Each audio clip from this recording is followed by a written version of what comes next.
Voilà, ça commence.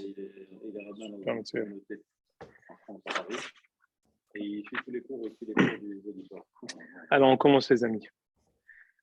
La semaine dernière, on a vu en fait le rêve de Daniel, plus exactement de Nebuchadnezzar, le rêve de Nebuchadnezzar et l'interprétation de Daniel, et pas seulement l'interprétation, là, le fait qu'il ait trouvé le rêve et son interprétation.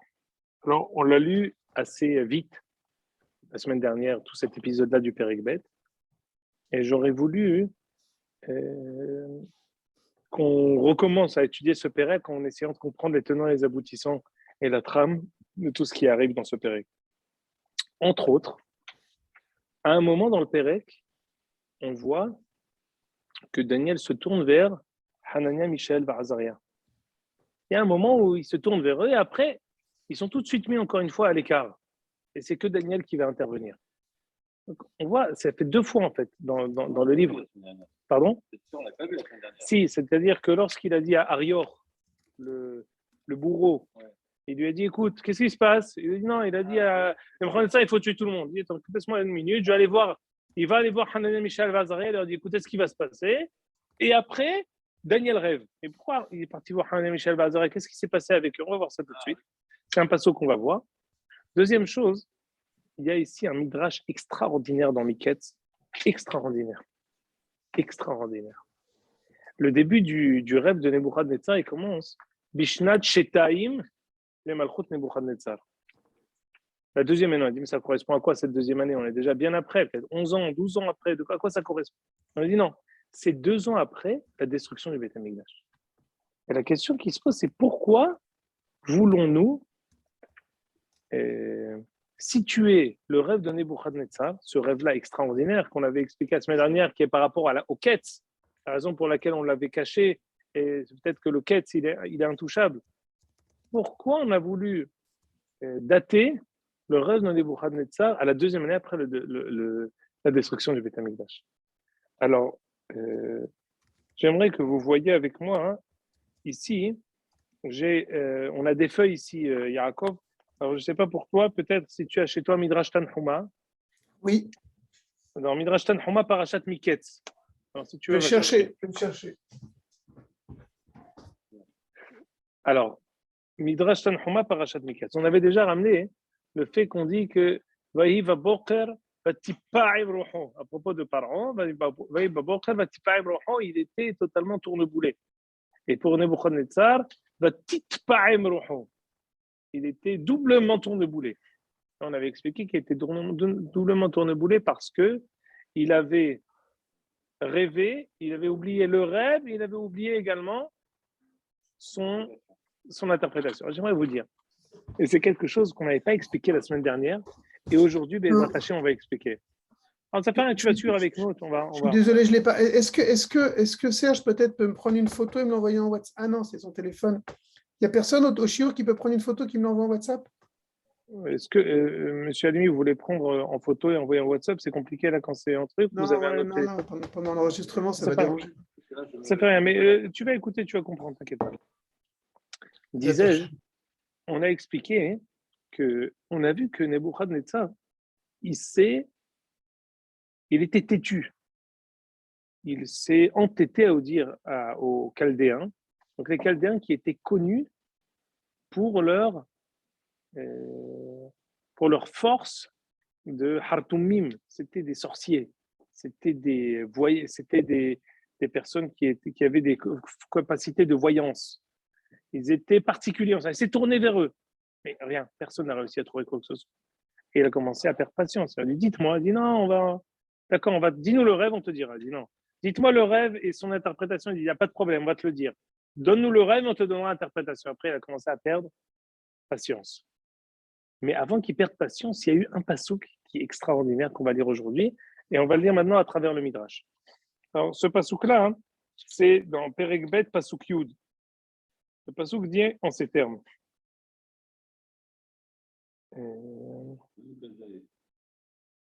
Alors, avant même, regardez, Vaïva Boker, on est ici dans Midrash Tanhuma, Parashat Miketz, Hotbet.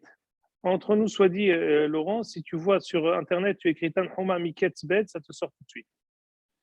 Alors, dit le Midrash. Le Midrash dit Unbuchadnetzar Kti Vatitpaim. פרעה שידע חלום ולא ידע פתרונו נטרף טירוף אחד. נבוכדנצר ששכח החלום ופתרונו נטרף שני טירופים. Autrement dit, Paro qui avait une chose qui lui était cachée, il a eu une folie. Et Nebuchadnezzar, qui on lui a caché deux choses, le rêve et son interprétation, il a eu deux folies, une double folie. Tirou, pahar, tirou. Très bien. Le Midrash continue. Halab Nebuchadnezzar halomot. Il a vu deux rêves. Un rêve du Tselem et un rêve de l'arbre, on verra plus tard. En tout cas, le rêve dont il est question ici, c'est le rêve du Tselem, c'est-à-dire cette statuette, ce monstre extraordinaire qu'a vu Nebuchadnezzar.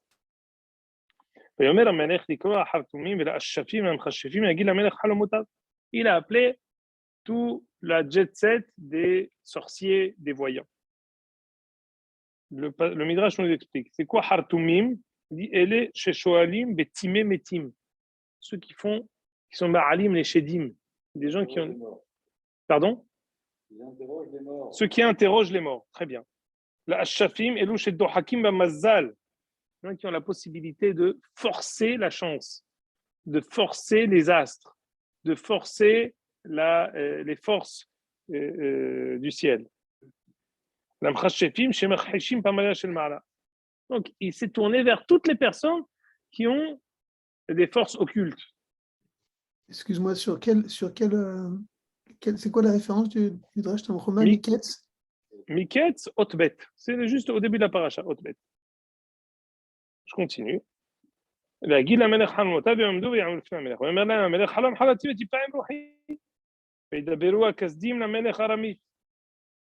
ici, le langage du Sefer Daniel est compliqué parce qu'il est doublement difficile parce que c'est de l'araméen, mais de l'araméen kasdit, chaldéen. Il y a certaines différences qui changent un peu les tournures. Ce n'est pas directement les tournures de la Gemara qui nous écoutent. Alors, les Chaldéens se tournent vers Nebuchadnezzar et ils essayent de lui répondre. Malka le'almin hayi, emor herma le'avdach ou pichra nehave. Dis-nous le rêve et nous, on va te donner l'interprétation. Amar lahem Nebuchadnezzar, milleta miniazda. Nebuchadnezzar, il leur dit écoutez, le rêve m'échappe.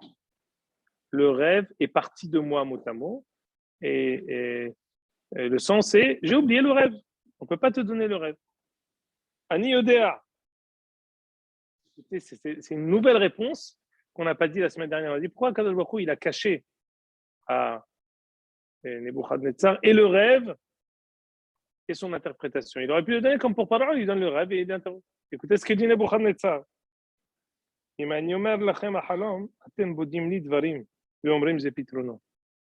je vous donne le rêve, vous allez m'embobiner avec une interprétation bidon, et vous allez me dire Zepitrono, c'est ça l'interprétation. Oui. Il y a Daniel qui cherche à être accepté pour pouvoir écouter le chiot. Ah, très bien. Monsieur Alimi, il faut accepter mon frère.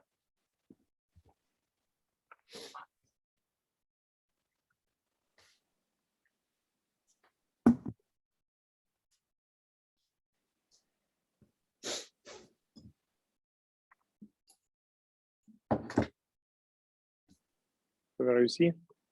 Oui, c'est bon. Super. Merci.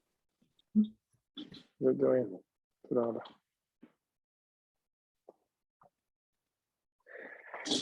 Voilà, Hazak. Alors on continue. Donc pourquoi Akadosh Baruch Hu, il n'a pas dit le rêve il n'a pas gardé le rêve à Nebuchadnezzar, il lui a caché, parce que sinon il est sûr, les Chaldéens étaient tellement forts, qu'ils avaient la possibilité comment dire, même, ils auraient pu trouver même une interprétation qui aurait pu convaincre Nebuchadnezzar. Imaginez-vous, s'il est loin d'être bête. Nebuchadnezzar, ce qu'on appelle quelqu'un qui est Molech Bakipa, c'est l'empereur du monde. Quelqu'un qui est l'empereur du monde, il est loin d'être bête. Et quand il se tourne vers les Chaldéens, il sait qui ils sont. Et peut-être la semaine prochaine, je vais vous ramener 2 histoires dans la Gemara pour voir la force de sorcellerie qu'ils avaient les Chaldéens, que nous-mêmes nous reconnaissons. Il était conscient, Nebuchadnezzar, que s'il leur disait, mais non, Nebuchadnezzar, il dit soi-disant, c'est lui qui ne veut pas leur dire le rêve. Mais il ne le connaît pas.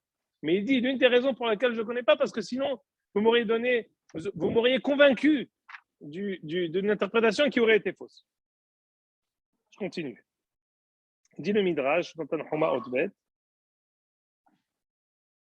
Lahen Helma au Fishrei Ahvouni, il dit, mais alors, Imruli ve'indadi Fishrei te Havuneni. Anutinenu ve'amrin Malka Helma yemarne Avdoui. Alors non, Nebuchadnezzar leur dit encore, dites-moi le rêve et son interprétation. Et lui, il lui répond, d'accord, dis-nous le rêve et on te donnera l'interprétation. Alors Nebuchadnezzar dit, Amar lahem, ani omar lachem imruli, tatem omrim li emor lanu.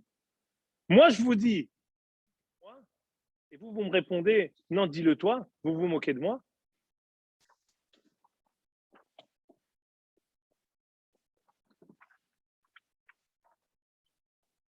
Réponse, écoutez bien. Ma'atem surim. Comme un vrai tyran, un vrai dictateur, il dit, vous croyez que vous allez me tourner en bourrique jusqu'à l'après-midi?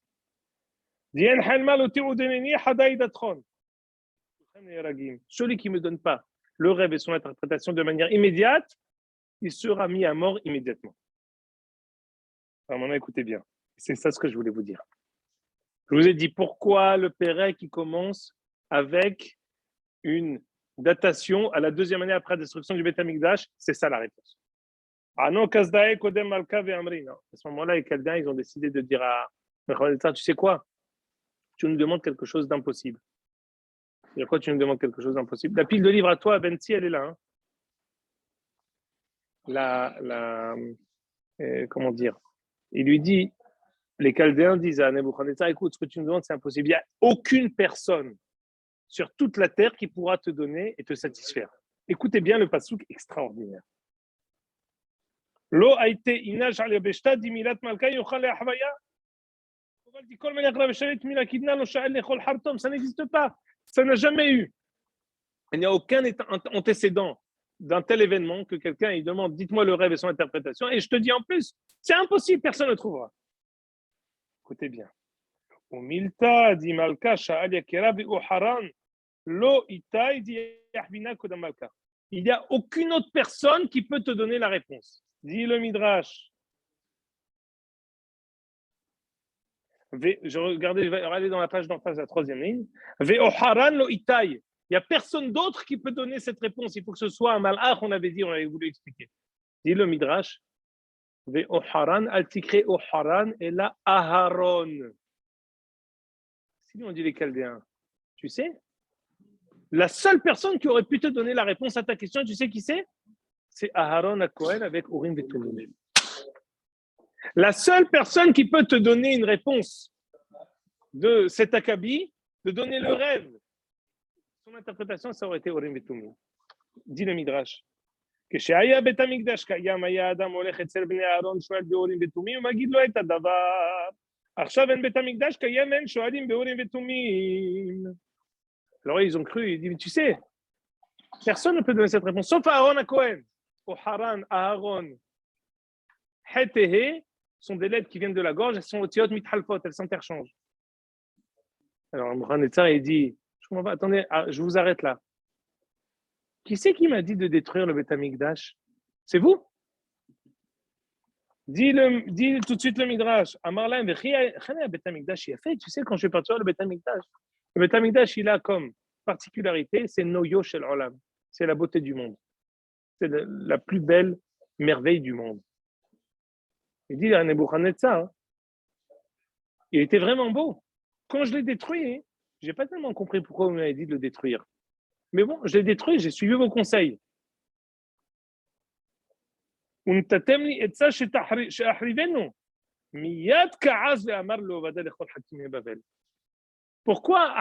Nebuchadnezzar a décidé de tuer tous les sorciers? Pas parce qu'ils n'ont pas réussi à trouver la réponse. Parce qu'ils lui ont demandé de détruire le Beth Amikdash. Nebuchadnezzar regrette la destruction du Beth Amikdash. La datation de ce rêve 2 ans après la destruction du Beth Amikdash, c'est pour nous dire 2 ans après avoir fait ça, il a eu le temps de s'éloigner, d'avoir le recul. L'année qui suit, on n'a pas de recul. La deuxième année, on a le recul. On a la possibilité de voir la chose. Quand on est dans la première année, on est en fait en mouvement. On est encore en mouvement de la même chose. On n'a pas le recul pour pouvoir comprendre ce qu'on a fait. La deuxième année, il a la possibilité de comprendre l'acte qu'il a commis. Kadosh Baruch Hu lui occasionne ce rêve, l'interprétation, le fait qu'il l'oublie, le fait qu'il se tourne vers les Chaldéens qui vont lui dire Aaron a Kohen. Parce qu'on a dit que Nebuchadnezzar était Melech Hagoun. C'est quoi Melech Hagoun? Il a la possibilité de comprendre, la possibilité de reconnaître ses erreurs. Miad Ka'az ve'amar lehovada lechol hakimei ba'aret. Vedata nafka de hakimei mitkatlin uv'o Daniel ve'chavroi leitkatala. Et c'est dans ce cadre-là que Daniel y arrive. Vous comprenez? Au défaut de Aaron à Cohen, alors on se tourne vers le Daniel qui est Malchut Yehuda, le descendant de Malchut Yehuda, qui est en fait le représentant potentiel de ce qu'il aurait pu avoir si Aaron à Cohen avait été là. Alors écoutez bien. Donc Daniel rencontre Arioch qui était le bourreau. Il dit qu'est-ce qui se passe? Alors le bourreau lui dit écoute, on est tous mis à mort parce qu'on n'a pas la possibilité d'interpréter le rêve. Que dit Daniel à Arioch? Daniel Al, Uv'a min malka dizman mintenle ou fichel de Ahvaya le malka. Il dit écoute, donne-moi un moment pour que je puisse me retourner. Je suis ici dans la page d'en face, j'ai sauté quelques lignes, on va dire après le premier virage. Il y a marqué ici Edain Arioch beid Baala an'al le Daniel kodem malka v'chan amal tashkahad divar min bnei galota diod yifreshi le malka Yehuda. Y a-t-il quelqu'un de la galoute de Judée qui peut me donner une réponse à cette question? Pourquoi finalement ils se sont tournés vers la galoute de Judée? Parce que, à l'image de Aaron à Cohen qui aurait pu donner, finalement, est-ce que Daniel il peut avoir une réponse? Non, c'est maintenant. Il l'a déjà amené.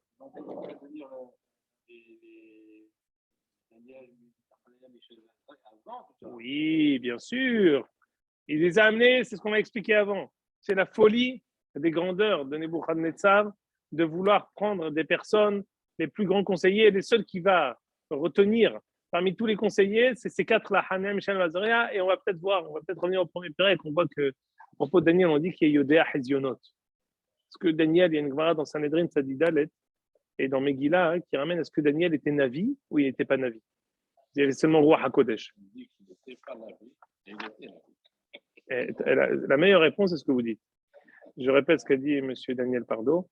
On dit à propos de Daniel qu'il n'était pas Navi, parce qu'il était avec Haggai, Malachi et Zecharia, et ils ont vu quelque chose. Le passage vous dit que Daniel a vu quelque chose que Haggai, Zecharia et Malachi n'ont pas vu. Alors, il dit, je ne vois pas alors. Comment ça se fait que lui, il a vu quelque chose qu'ils n'ont pas vu? Haggai, Malachi et Zecharia, c'est des Nevi'im. On dit non. Haggai, Malachi et Zecharia, c'est des Nevi'im. Daniel n'est pas Navi. Et pourquoi Daniel, il a vu quelque chose que des Nevi'im n'ont pas vu? Il dit non. Parce que Daniel était tzaddik. Daniel, il a un plus. Il n'a pas voulu prendre le pain et le vin de Nebuchadnezzar. Il a une facette plus que Haggai, Malachi et Zecharia. Mais il n'est pas Navi. Mais Fourash, dans la Gemara. Malgré tout, Abrabanel et Ben Ezra, les deux disent que Daniel est compté parmi les Nevi'im. Contre la Gemara. Donc c'est délicat.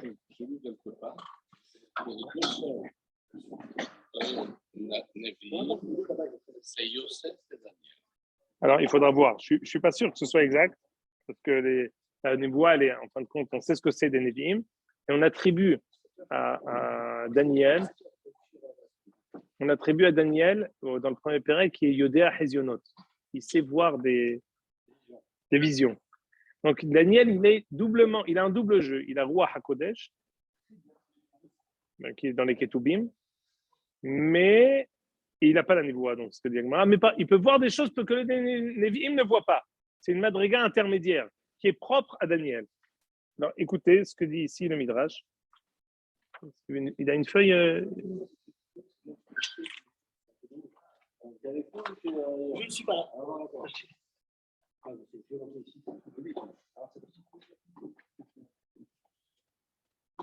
Alors, Qu'est-ce qu'il demande Daniel à Arioch? Il dit laisse-moi une nuit. Il dit combien de temps tu veux? Il dit non, ni 30 jours, une nuit. Une nuit. C'est inimaginable. Quelle confiance avait-il Daniel de dire en une nuit, j'ai le rêve et son interprétation. Mais qui lui a dit que c'est sûr qu'il l'a trouvé? Mais prends une nuit. Peut-être qu'il faut. Pourquoi Mordechai et Esther, ils ont dit chez Loshet Yamim Laïla Vayom. Ouais, tu peux dire chez Loshimium. Tu peux dire plusieurs choses. Pourquoi un jour? Comment tu peux avoir? Surtout que maintenant, on sait que tout le monde doit mourir. Il lui dit écoute, je te laisse. Parfois, souvent, dans les histoires avec Hachmé Israël, ils disent laisse-nous 7 jours. Laisse-nous. Je sais pas, il y a des cycles de 30 jours, de 7 jours, de 1 an. Une nuit. Mais laisse-toi un mot. Et si ça ne marche pas? Ou si tu n'arrives pas à dormir? Non, non. Ici, il propose. Ouais, il n'a pas dit 7 jours parce qu'il aurait peut-être refusé. Non, je ne pense pas, parce qu'il est tellement. Nebuchadnezzar, il était intéressé. Il y a quelqu'un qui. Eux, ils ont dit il n'y a pas une personne sur la planète qui va réussir. Subitement, il y en a un qui dit moi, je sais. Qu'est-ce qu'on perd? Écoute, on va lui laisser la possibilité. Daniel, il ne s'est pas moqué de Nebuchadnezzar à lui dire non, dis-moi le rêve, et dis tu te moques de moi. C'est 3 fois que je te demande la même chose, tu te moques de moi. Il n'a pas. Daniel dit non, je vais trouver. Laisse-moi, il aurait pu le laisser. Alors écoutez ici ce que la fin de ce qu'on est en train du paragraphe qu'on est en train de dire. Amteni laïla ve la boker ani omer. Laisse-moi la nuit et je te dirai le matin. Et Daniel levete azal. Daniel va chez lui. Il a raconté à Hanania, Mishaël et Azaria toute cette histoire-là. Lama, pourquoi il a raconté à Hanania, Mishaël et Azaria? Dit le Midrash, Kede Sheihu Mitpalelim Imo. Imaginez-vous que l'assurance qu'avait Daniel de réussir, c'était quoi? La tfila de Hanania, Mishaël et Azaria. Daniel a défié le miracle. Daniel a défié le bidahon de la tfila. On continue. Shneemar, Verahamin le miv'ay min kodam ela shemaya al raza dena. Dit lo yohovdun Daniel vehamroim sh'ar hakime Bavel. Extraordinaire. Qu'est-ce qui se passe? Ils ont prié une seule chose. Attendez, même le Rav Mazouz a dit ça dans son shiur. Il y a une ségoula qu'après le Seder, on dit Shirachirim, et après on fait une bakasha et quand on il exauce. Il y a des gens, quand on leur dit tu fais une bakasha et tu exauces, alors ils chargent le chameau. Ils disent et ça, et ça, et ça, et ça, et ça, et ça. Parce qu'ils disent bon, si la porte elle est ouverte, alors pourquoi pas? Si tu demandes plus qu'une, c'est fini. Ici, Hanem Michel et Azaria, ils se sont concentrés sur une demande. Quelle est la demande? Al-Raza Dena, le secret en question. La demande, quel est le rêve de Nebuchadnezzar? Une cible, exactement. On a une cible. La cible, pour pouvoir tenir, si tu tires de tous les côtés, tu n'arrives à rien. Alors, Daniel, et là j'aimerais vous dire, vous savez ce qu'a dit Daniel? Il a dit, le passou dans Tehillim vient de m'échapper. Alt et Sof im hattaim nafshi. Il y a 2 personnes qui ont dit ça. Alt et Sof im hattaim nafshi. David et Daniel. Non, à propos de Korah, parce qu'il a ici fait référence, on dit Besodam al tabon nafshi, Bekalam al tehat kevodi. Lo itehed shemi imahem.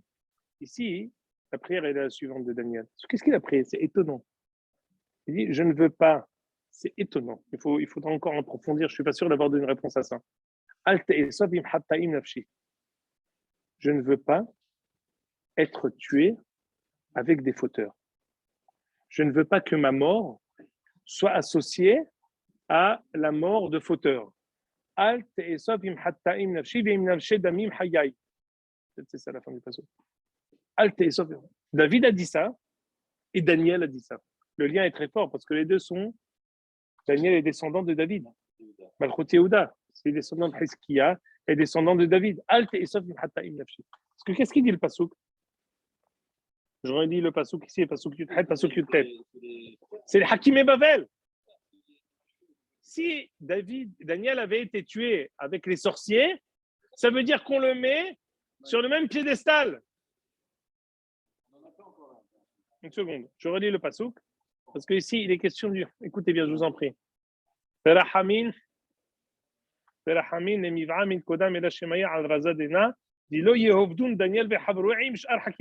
quoi la prière?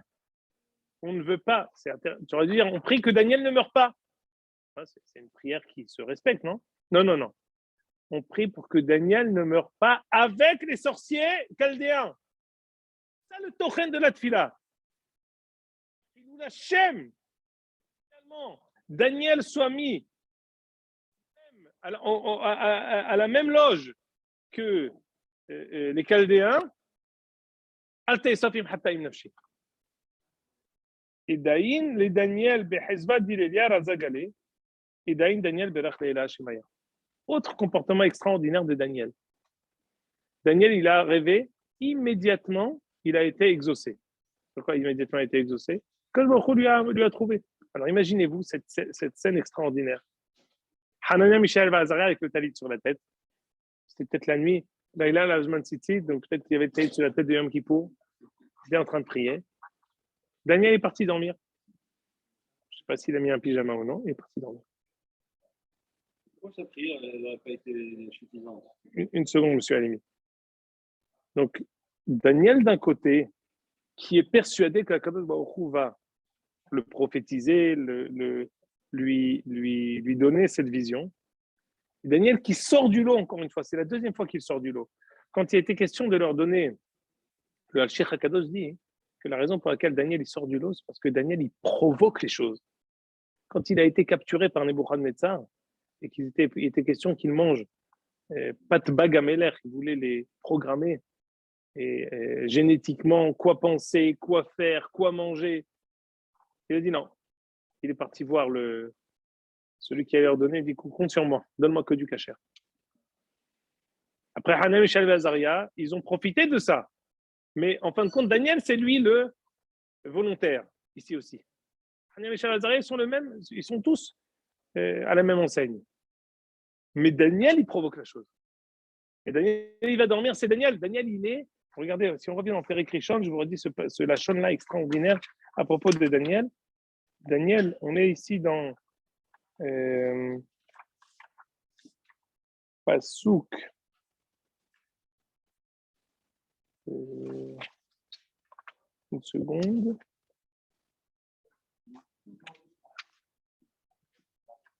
Regardez dans Pasouk Yudzain, Perek Aleph Pasouk Yudzain, va Eladima Ele Arba'atam. Aleph Yudzain, ces 4 enfants-là, Natan Lahem Elohim Adda Be'askel Bechol Sefer Bechafla. Ils connaissaient tout, ils étaient extraordinaires, ils avaient la possibilité de comprendre. Par contre, Daniel, il y avait une. Daniel Hevin Bechol Hazon Bahalomot. Daniel comprenait toute vision et tout rêve. Hazon, c'est ça, c'est exactement. Vous savez sur quoi Ibn Ezra et la Barbanel et le Rambam, tout le monde se dispute autour de Daniel pour savoir s'il est Navi ou s'il est roi HaKodesh. Il s'assoit sur ce pasouk-là. Mais Daniel Hevin Bechol Hazon Bahalomot. On sait que Hazon, c'est les Nevim, Hazon Ishayahu Ben Amoz, Hazon Ovadia. Hazon, c'est les voix. Daniel, il n'était pas Navi, mais on dit à propos de lui, Hevin Bechol Hazon. À la rigueur, un regard qui est extérieur et dit, Daniel, il est plus que Ishaïa. Daniel, il est plus que Ovadia. Parce qu'ils ont Hazon Ishaïa, Hazon Ovadia. Mais lui, il est Hevin Bechol Hazon. Daniel, il comprend tout. Daniel, il sort du lot. Daniel, avec sa Messirut Nefesh, il arrive à provoquer le miracle. Alors, quelle est votre question, M. Halimi? Quand on doit prier, par exemple, une vraie fois ou quoi, il n'y a rien de mieux que la personne elle-même qui est capable. Alors, je répète votre question. C'est Daniel qui aurait dû prier parce que toujours la question de la prière de la prière de la personne qui est concernée, elle est toujours préférable à des personnes extérieures. Je pense que dans ce cadre-là, c'est pas juste. Parce qu'il n'est pas question ici.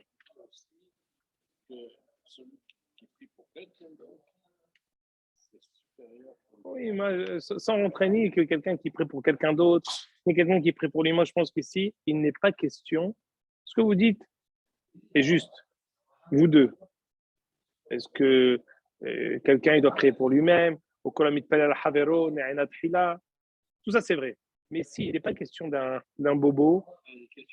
Il est question ici du devenir, d'un rêve que l'empereur du monde a rêvé, du devenir d'eux-mêmes, de la suite et du futur de ces tzadikim qui sont de Malchut Bet David, de Hanan Mishael Azaria.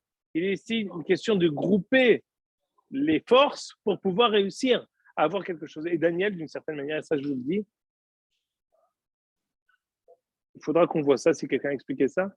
J'allais dire, eux, ils sont à l'arrière, comme s'ils soutenaient, en soutien.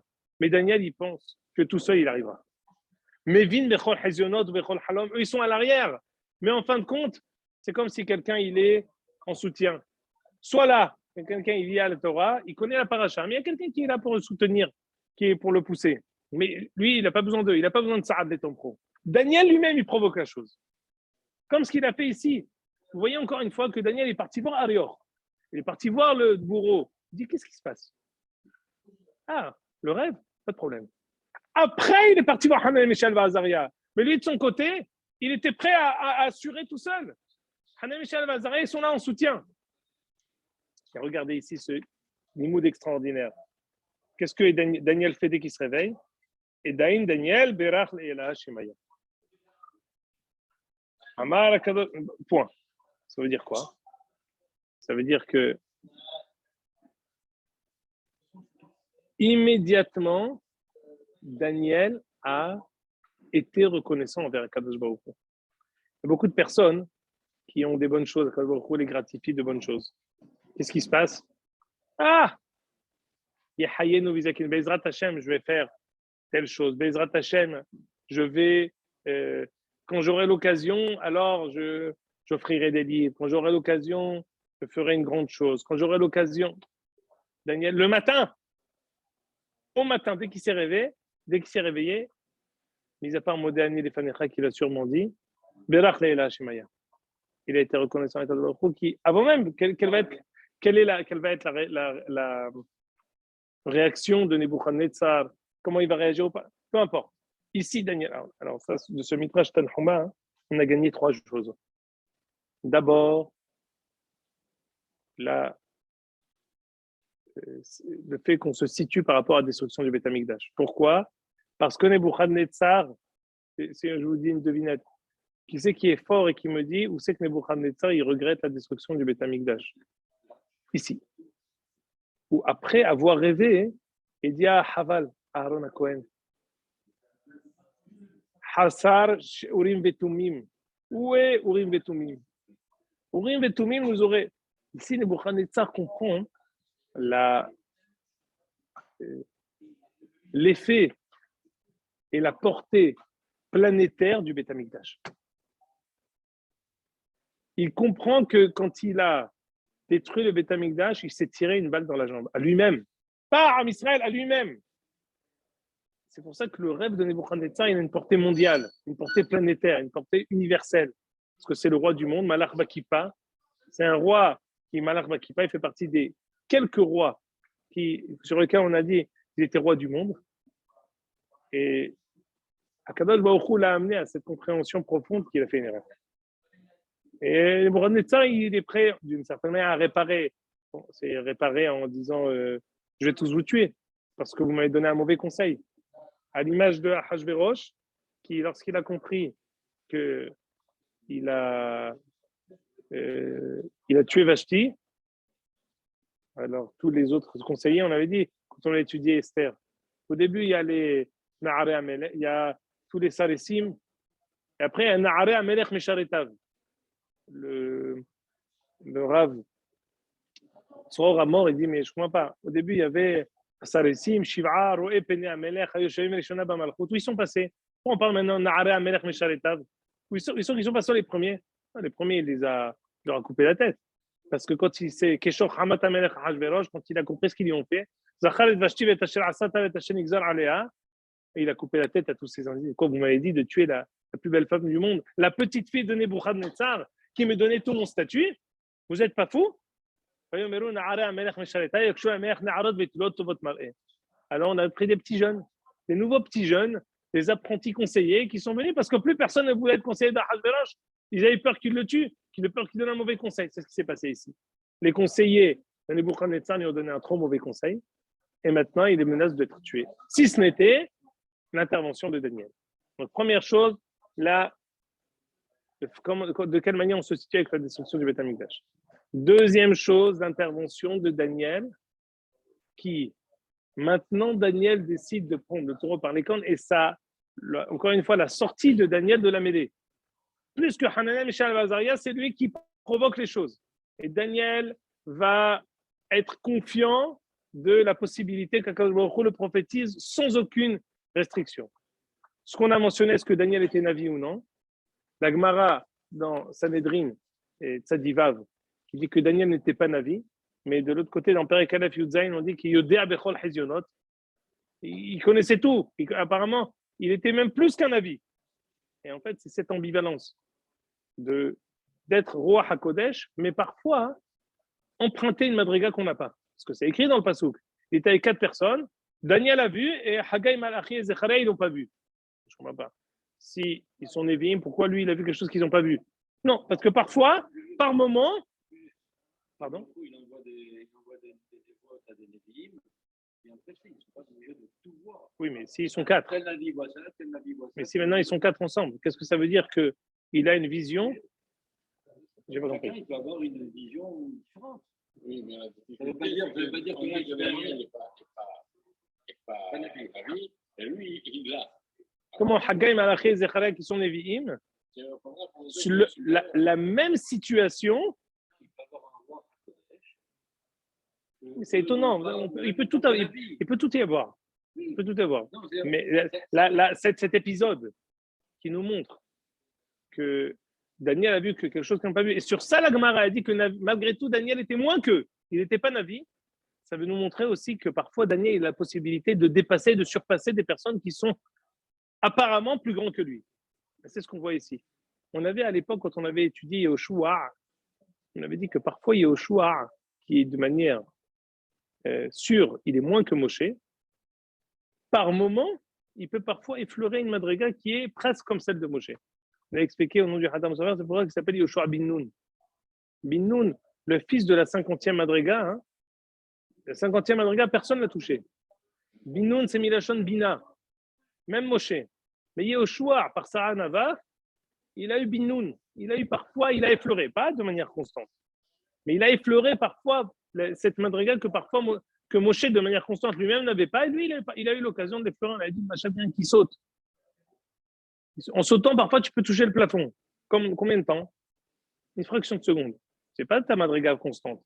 Mais tu effleures cette madriga. Daniel, par sa Messirut Nefesh, il avait la possibilité d'avoir une madriga plus que les autres. C'est peut-être ça l'explication de Yodea Bechol Hezionot. Parfois, il pouvait même dépasser des Nevi'im, même comme Ishaïa, même comme Ovadia. Mais c'était momentané. Et ça, c'est la Messirut Nefesh de Daniel. Daniel qui rentre et qui va provoquer. C'est encore une fois la Messirut Nefesh qu'on verra dans tout le livre, et qui est l'une des mitzvot qui sont propres à Daniel. Eh ben, c'est ça ce qui caractérise Daniel. C'est ce qui caractérise quand il a refusé de prendre le pat et le yain. Et c'est ce qui le caractérise ici quand il se dévoue pour demander pour dire à Nebuchadnezzar qu'il va lui trouver son rêve. Maintenant, on revient. Si on revient maintenant au psukim, regardez ici dans Perek Bet.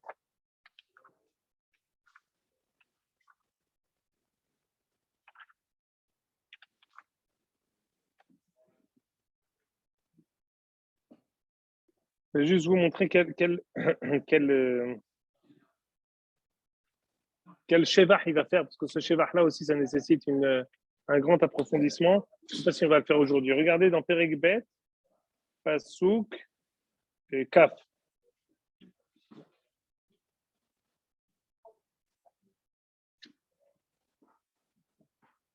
Ané Daniel ve'amar. Daniel a dit, Lehve sheme di elaha mevarach. que le nom de Akadosh Baruch Hu soit béni. Min alma ve'ad alma di chokhmeta ugvurta dilehi. Qu'il soit béni d'un monde à l'autre. Et la force et la chokhma, elle est à lui. Hu me'ashne idnaya ve'zimnaya. Esheni iktimu mahalifat zemanim. Meha'ade melachin ou mehakem melachin.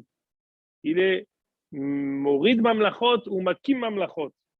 Il fait tomber les rois et il les repose. Yahev chokhmeta le hakimin ou mandea le yadai bina. Donne la chokhma aux hakamim et la bina à ceux qui la connaissent. Hu galé amikta ou mistarata yadama behashocha ou nhora im meshera. Regardez ce sheva extraordinaire que Daniel décoche à son lever. La khila ibata avati mehode shabahani.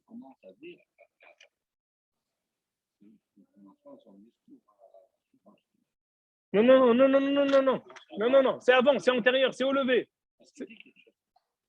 Il va lui dire aussi quelque chose comme ça, mais ici, la première chose qu'il dit, c'est pas ça. La première chose qu'il dit, il lui dit, il fait ici un sheva extraordinaire. Et c'est des choses qui sont Shiva Omakim, il y a dans ces choses-là. Peut-être la semaine prochaine, on essaiera d'approfondir tout ce sheva extraordinaire de Daniel.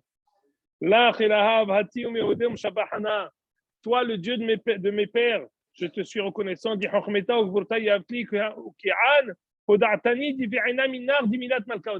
te suis reconnaissant de m'avoir fait savoir la chose que je t'ai demandé. Une chose. Je t'ai demandé une chose. Tu m'as exaucé. Kol Kavaldana. Non. Les Omadze, et à ce moment-là, il va entrer.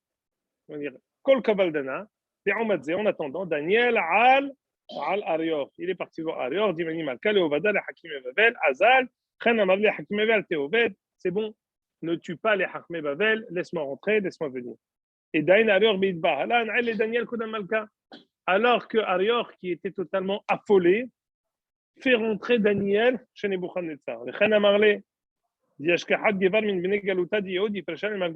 trouvé quelqu'un qui va pouvoir te donner une solution. Est-ce que tu peux me donner le rêve et son explication?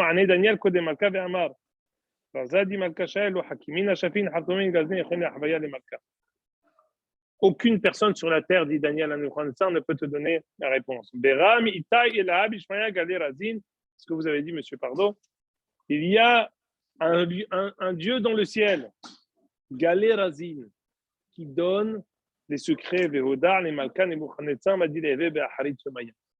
et qui va donner et qui raconte à Nebuchadnezzar ce qui se passera à la fin des temps. Et à ce moment-là, Daniel donne en un mot à Nebuchadnezzar. C'est quoi le sujet du rêve? Il lui dit la fin des temps. Il lui a dit, d'une certaine manière, c'est comme si il y a quelqu'un qui donne tous les détails. Il dit non, mais où tu veux en venir? Non, Daniel, il a commencé par d'abord par lui dire, si vous voulez en venir, Aharita Yamin. Nebuchadnezzar effrayé. Parce qu'il se rappelle que le rêve qu'il avait fait, il était extraordinaire. Il comprend que Daniel, il a eu tapé dans le mille. Et à ce moment-là, Daniel, il va lui comment dire, il va lui détailler et il va lui raconter tout le rêve. Maintenant, si vous avez vu, et on va s'arrêter sur ça dans la Haftarah de cette semaine, Haftarah de Shabbat Bo, la semaine dernière. Quel est le sujet de la Haftarah? L'Haftarah qu'on fait nous, Sfaradim, c'est celle qui parle de la destruction et la perte de Mitzrayim. Gambenenov et Tahpanhes, et tout ce qu'on raconte à propos de Eglaï Efefia, Mitzrayim. On parle là-bas de Mitzrayim qui est extraordinaire, que finalement, il ne va rien rester d'être. En quoi ça nous avance? Ça, c'est passé. Mitzrayim, ça fait bien longtemps qu'elle est descendue de la scène de l'humanité. Pourquoi on lit pourquoi ce pérec dans Jérémie est lu et quel est l'intérêt de cette Haftarah? L'Égypte, quelle que soit, de quelle manière que ce soit quand on est sorti d'Égypte, que ce soit au temps des rois d'Israël, ça y est, c'est fini, l'Égypte n'existe plus. Réponse. Al tira avdi Yaakov et al tehat Israël. Les deux derniers psukim de la Haftarah. Ki eneni moshi'acha merachok. Les 2 derniers psukim, c'est ça le top et le socle de la Haftara. Et ça nous rappelle exactement le rêve de Daniel. Où Daniel, le rêve de Nebuchadnezzar, il raconte, il y a une tête en or, il y a un buste en argent, il y a un bassin en airain, il y a des pieds en fer, il y a 10 doigts à la fin, et Malchut Edom et Malchut Ishmaël, qu'on voit aujourd'hui, les deux forces en présence. Finalement, il y a une petite pierre qui vient et qui explose tout ce monstre. Et cette petite pierre, elle devient une montagne. Cette pierre, c'est Am Israël. On raconte Israël, Am Israël, c'est Melech HaMashiach avec Israël. C'est-à-dire qu'à la fin des temps, il faudra expliquer, on n'a pas expliqué encore. Mais le schéma, il est le suivant. Mitzrayim, elle est extraordinaire, elle est belle, elle a réussi à tout faire. Finalement, que ce soit Mitzrayim, que ce soit Bavel, que ce soit Yavan, que ce soit Parasumadai, que ce soit Edom, leur sort sera tous le même. Une pierre petite, elle viendra, elle fera tomber ce monstre énorme, et cette petite pierre deviendra une montagne. De cette montagne-là, ensuite,